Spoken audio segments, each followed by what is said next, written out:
मुझे किसी दोस्त और साथी की जरूरत नहीं है। लोग मेरे लिए औजार से बढ़कर और कुछ भी नहीं है।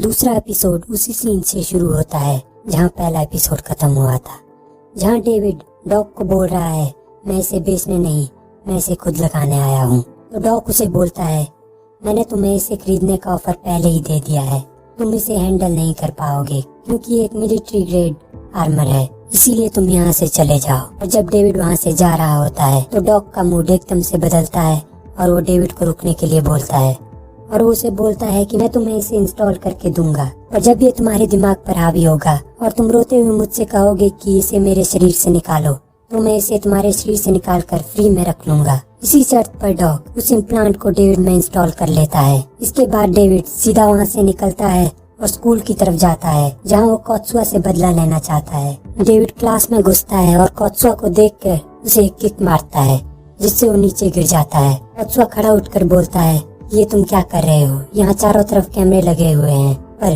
डेविड उसे एक पंच मारता है और बोलता है कि मुझे इससे कोई फर्क नहीं पड़ता। कोत्सुआ को भी गुस्सा आ जाता है, वो अपनी कुंग-फू चिप एक्टिवेट करता है और डेविड को मारने की कोशिश करता है, लेकिन डेविड अपने नए आर्मर की मदद से अपनी स्पीड बढ़ा देता है और दूसरी तरफ जाकर कोत्सुआ को एक पावरफुल पंच मारता है जिससे कोत्सुआ दूर जाकर गिरता है। और कोत्सुआ डेविड को बोलता है ये तुमने कौन सा इम्प्लांट लगाया है, अब तुम नहीं बचोगे क्योंकि मेरे पापा इस स्कूल के एक बोर्ड मेंबर हैं और वो तुम्हें इस स्कूल से निकाल के रहेंगे। पर डेविड उसे बोलता है मुझे इससे कोई फर्क नहीं पड़ता और वहाँ से निकल जाता है। इसके बाद डेविड अपने नए सूट की मदद से घर पहुँच जाता है और घर जाकर आराम करने लगता है। और अगले सीन में हम देखते हैं कि कोत्सुआ के पापा कोत्सुआ और डेविड के बीच हुई फाइट को सीसीटीवी कैमरा में देख रहे हैं। वो मार्कस से पूछते हैं कि तुम मेरे बेटे को मार खाते हुए मुझे क्यों दिखा रहे हो, ये दूसरा लड़का कौन है, मुझे इसकी डिटेल बताओ। तो मार्कस उन्हें उसकी डिटेल बताता है और उन्हें बताता है कि आप इसकी मूवमेंट को देखिए, इसने वो इम्प्लांट लगाया हुआ है जो क्राइम सीन से गायब हुआ था पर इस पे कोई साइड इफेक्ट नहीं हुआ, इसीलिए हम इसका इस्तेमाल अपने नए प्रोडक्ट के जांच के लिए कर सकते हैं। तो कोत्सुआ के पापा मार्कस को कहते हैं कि इसके बारे में पूरी जानकारी निकालो और इसे पैसे का लालच दो ताकि ये हमारे लिए काम करे। इसके बाद हम डेविड को आराम करते हुए देखते हैं जिसके पास स्कूल से एक मैसेज आया है जिसमें प्रिंसिपल बोल रहा है कि उसे स्कूल से निकालने की प्रोसेस शुरू हो गई है। पर डेविड पूरा मैसेज सुनने से पहले ही उसे काट देता है और घर से बाहर निकलकर और सिटी में घूमना शुरू कर देता है। डेविड ट्रेन से जा रहा होता है तभी उसे एक लड़की का साया दिखता है जो उसे पिछले दिन भी दिखी थी। जब डेविड इधर उधर देखता है तो वो देखता है कि वो लड़की लोगों की चिप चोरी कर रही है और जब वो डेविड की चिप चोरी करने की कोशिश करती है तो डेविड उसका हाथ पकड़ लेता है। तब वो लड़की डेविड को उसके साथ आने के लिए कहती है। उसके बाद वो डेविड की चिप स्कैन करती है और उसके बारे में सारा डाटा निकाल लेती है और उसे ये भी पता चल जाता है कि डेविड ने एक मिलिट्री ग्रेड इम्प्लांट पहना हुआ है और उसे बोलती है कि तुम बहुत बड़े खतरे में हो। उसके बाद वो बोलती है कि मुझे इससे क्या, और डेविड को अपने साथ काम करने का ऑफर देती है जिसके लिए डेविड मान जाता है और वो आपस में डील करना शुरू करते हैं। पहले वो डेविड को 80-20 का ऑफर देती है जिसके लिए डेविड नहीं मानता, पर थोड़ी बातचीत के बाद वो 70-30 पे मान जाते हैं। जैसे ही डेविड 70-30 पे मान जाता है वो लड़की डेविड को अपना इंट्रोडक्शन देती है। उसका नाम लूसी होता है और डेविड भी उसे अपना नाम बताता है और वो पूरी ट्रेन में चिप चोरी करना शुरू कर देते हैं। इसके बाद लूसी और डेविड ट्रेन से बाहर निकलते हैं और आपस में बात कर रहे होते हैं कि उन्हें आगे कहाँ चोरी करनी चाहिए, लेकिन इतने में डेविड की तबीयत खराब हो जाती है और उसके नाक से खून निकलने लगता है जिससे वो घायल हो जाता है। इसके बाद अगले सीन में हम डेविड और लूसी को एम्बुलेंस में एक तीसरे आदमी के साथ देखते हैं। डेविड स्ट्रेचर पर लेटा होता है और वो तीसरा आदमी लूसी को बताता है कि इसने इम्प्लांट लगाने के बाद कोई भी दवाई नहीं ली जिससे इसकी हालत खराब हो गई है। और वो आदमी लूसी से डेविड की फैमिली के बारे में पूछता है और लूसी को उसकी फैमिली के बारे में कुछ भी पता नहीं होता। और वो आदमी उससे इंश्योरेंस के बारे में पूछती है तो लूसी कहती है मुझे नहीं लगता कि इसका कोई इंश्योरेंस होगा। उतने में ही वहाँ हॉस्पिटल आ जाता है। एम्बुलेंस को हॉस्पिटल के पास नहीं रोकता तो लूसी उससे पूछती है कि हॉस्पिटल तो पीछे निकल गया। पर वो आदमी गन निकाल लेता है और लूसी को कहता है कि मैं इसके इम्प्लांट को निकाल दूंगा और इसे अच्छे दाम में बेच दूंगा। और लूसी उसे चकमा देकर डेविड को स्ट्रेचर के साथ ही उस एम्बुलेंस से बाहर निकालती है और स्ट्रेचर को रोड पर स्किड कराते हुए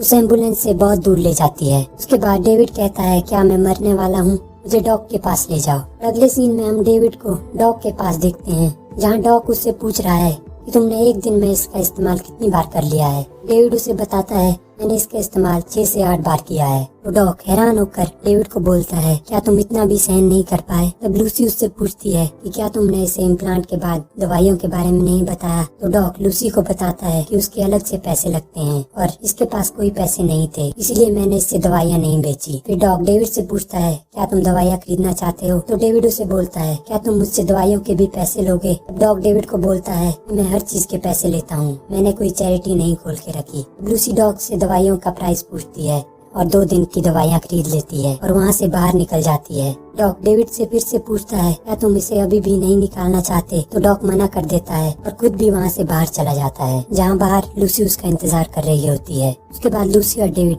बेंच पर जाके बैठ जाते हैं और डेविड उसे बताता है कि मैं अब ठीक हूँ और हम और चोरियाँ कर सकते हैं।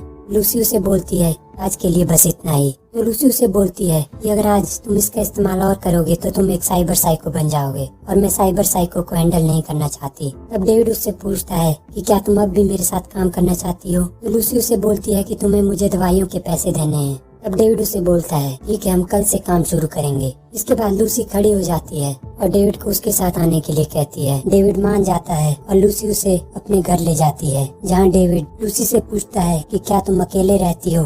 तो लूसी कहती है, हाँ मैं अकेले रहती हूँ। तो डेविड नर्वस हो जाता है पर वो फिर भी लूसी के साथ उसके घर चला जाता है। उसके बाद लूसी डेविड के लिए बियर ले जाती है। उसके बाद डेविड और लूसी बियर पीने लगते हैं और अपनी पर्सनल लाइफ के बारे में बातें करते हैं, जहाँ डेविड लूसी को अपने बारे में बताता है कि कैसे वो एक गरीब फैमिली से है और कैसे उसकी मॉम ने दिन रात काम किया ताकि वो स्कूल जा सके। और लूसी भी डेविड को बताती है कि कैसे वो इस सिटी से बहुत तंग आ चुकी है और यहाँ से बहुत दूर जाना चाहती है। ऐसे ही वो कुछ देर और बात करते हैं और लूसी डेविड को कहती है कि मेरे साथ आओ, मैं तुम्हें कुछ दिखाना चाहती हूँ। डेविड को एक हेडसेट देती है और खुद भी एक हेडसेट पहन लेती है और दोनों चिप की मदद से चांद पर पहुँच जाते हैं, जहाँ डेविड लूसी को बोलता है ये तो बिल्कुल रियल लग रहा है। और डेविड सूरज की रोशनी को भी अच्छे से महसूस कर पा रहा था। उसके बाद डेविड चांद की कम ग्रेविटी को महसूस करता है और उछलने लगता है। उसके बाद डेविड और लूसी कुछ दूर जाते हैं और वहाँ एंजॉय करने लगते हैं। फिर लूसी और डेविड एक जगह बैठ जाते हैं, जहाँ से धरती बिल्कुल साफ दिख रही होती है, जहाँ लूसी डेविड को बताती है कि मैंने किसी और को यहाँ पे नहीं लाया। तो डेविड पूछता है, तो मैं क्यों। तब लूसी डेविड को कहती है कि मुझे लगता है कि हम दोनों एक अच्छी टीम बना पाएंगे। लेकिन तभी डेविड के सामने कुछ लिखा हुआ आता है। डेविड उस ड्रीम से उठ जाता है और अपने सामने 2-3 साइबर साइकोस को देखता है, जो डेविड को कहते हैं कि जो तुमने इम्प्लांट पहना हुआ है वो हमारा है। तो डेविड लूसी की तरफ देखता है जो सिगरेट पी रही है। तभी डेविड को पता लगता है कि लूसी भी इनके साथ मिली हुई है और साइबर साइको डेविड को एक पंच मारता है और एपिसोड 2 यहीं पर खत्म हो जाता है।